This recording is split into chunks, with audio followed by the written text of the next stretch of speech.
Rekan sekalian, selamat datang kembali di channel saya. Pada kesempatan ini saya kembali akan membahas artikel berkenaan dengan salah satu rangkaian dari vitamin B, yaitu vitamin B3. Vitamin B3 mungkin tak seterkenal vitamin C atau vitamin E. Tapi, vitamin ini tetap saja termasuk nutrisi penting yang diperlukan tubuh. Vitamin B3 termasuk vitamin yang larut dalam air, jadi tubuh kita tidak menyimpannya, maka tubuh kita dapat mengeluarkan jika ada kelebihan. Bentuk aktif dari vitamin B3 adalah nikotin amide adenein dinukleotide atau disingkat NAD, yang merupakan salah satu koenzim yang terlibat dalam metabolisme sel. Cara kerja vitamin B3, seperti semua vitamin B. Vitamin ini membantu mengubah makanan menjadi energi bersama dengan enzim. Adalah Hans Adolf Krebs, yang telah mengungkap siklus asam sitrat, yang populer dengan nama siklus Krebs pada proses metabolisme untuk menghasilkan energi pada makhluk hidup, di tahun 1932. Sir Hans Adolf Krebs yang lahir pada 25 Agustus tahun 1900 dan meninggal pada 22 November tahun 1981 adalah dokter dan biokimiawan berkewarganegaraan Jerman dan Inggris. Dia adalah penerima penghargaan Nobel bidang fisiologi dan kedokteran, untuk karyanya dalam menjelaskan proses metabolisme. Dari 8 tahap siklus Krebs, vitamin B3, pertama kali terlibat pada tahap awal sebelum siklus tersebut terjadi, yaitu pada proses pembentukan asetil koenzim A.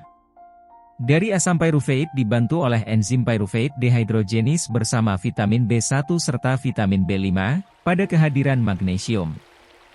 Vitamin B3 kemudian terlibat pada tahap keempat dari siklus Krebs dari 8 tahap yang akan menghasilkan energi. Pada tahap tersebut terjadi pembentukan succinyl koenzim A, yang berasal dari alpha-ketoglutarate, dibantu oleh enzim alpha-ketoglutarate dehydrogenase, di mana vitamin B5 berperan dalam memaksa karbon dioksida terlepas, sedangkan vitamin B3 melaksanakan pengambilan proton dibantu oleh vitamin B1. Sebagai catatan, pada dewasa ini, siklus Krebs ternyata telah dipelajari di kelas 12.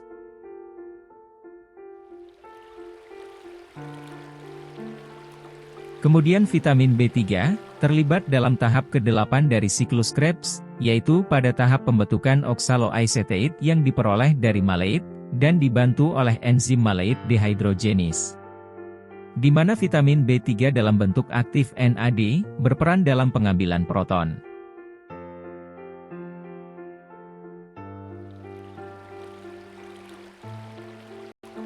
Vitamin B3 juga terlibat pada tahapan lain dalam proses pembentukan succinyl koenzim A, yang terbentuk dari alpha-ketobutyrate yang bertemu dengan asam amino. Sebagai catatan, asam amino ini diperoleh dari protein yang dikonsumsi. Peran vitamin B3 dalam bentuk aktif adalah untuk menangkap proton. Keduanya kemudian bertemu dengan asam lemak. Sebagai informasi, asam lemak ini juga berasal dari lemak yang dikonsumsi. Dibantu dengan koenzim A atau dikenal sebagai vitamin B5 aktif, serta kehadiran TPP atau vitamin B1 aktif, membentuk propionyl koenzim A.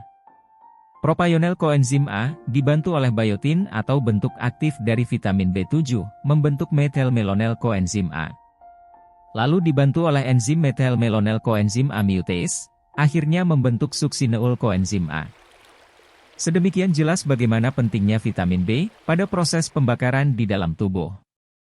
Jika boleh kita padankan secara umum, maka pembakaran bahan bakar organik atau fosil yang bertemu oksigen dari udara, dengan hadirnya sumber penyalaan akan menghasilkan karbon dioksida, air dan energi. Begitu pula apa yang dilakukan oleh enzim beserta vitamin B pada proses pembakaran karbohidrat, menghasilkan sesuatu yang hampir mirip. Lalu, dari mana kita bisa memperoleh makanan yang mengandung vitamin B3? Namun sebelumnya sebagai informasi, jumlah kebutuhan vitamin B3 harian ini akan mengacu pada Peraturan Menteri Kesehatan Republik Indonesia Nomor 28, Tahun 2019, tentang angka kecukupan gizi yang dianjurkan untuk masyarakat Indonesia, adalah sebagai berikut. Bayi sampai anak berusia 9 tahun sebanyak 2-10 mg. Laki-laki berusia 10-12 tahun sebanyak 12 mg. Berusia di atas 12 tahun sebanyak 16 mg. Perempuan berusia 10-12 tahun sebanyak 12 mg. Berusia di atas 12 tahun sebanyak 14 mg. Berikut ini beberapa makanan yang mengandung vitamin B3. Jeroan hati, di dalam 3 ons bisa mengandung vitamin B3, sekitar 14,7 mg. Atau dapat memenuhi 91% dari kebutuhan harian. Hati ayam, di dalam 3 ons bisa mengandung vitamin B3, sekitar 11,6 mg. Atau dapat memenuhi 73% dari kebutuhan harian. Dada ayam, di dalam 3 ons bisa mengandung vitamin B3, sekitar 11,4 mg. Atau dapat memenuhi 71% dari kebutuhan harian.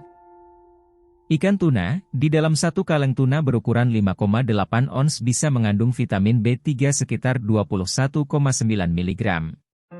Atau dapat memenuhi lebih dari 100% kebutuhan harian. Salmon, di dalam 3 ons bisa mengandung vitamin B3 sekitar 8,4 mg. Atau dapat memenuhi 53% dari kebutuhan harian. Ikan teri, di dalam 10 ekor ikan bisa mengandung 16 mg vitamin B3. Atau dapat memenuhi 100% dari kebutuhan harian.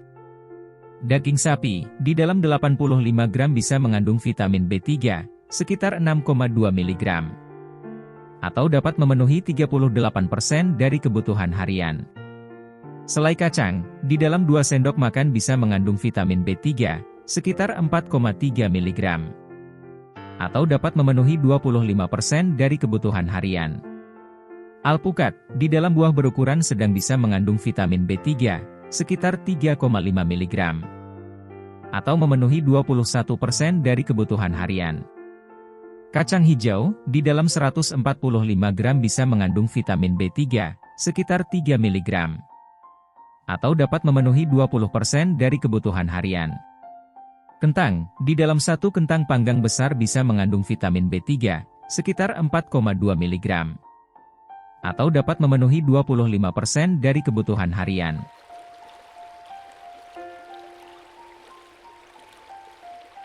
Demikian artikel vitamin B3 ini saya buat, semoga bermanfaat dan terima kasih.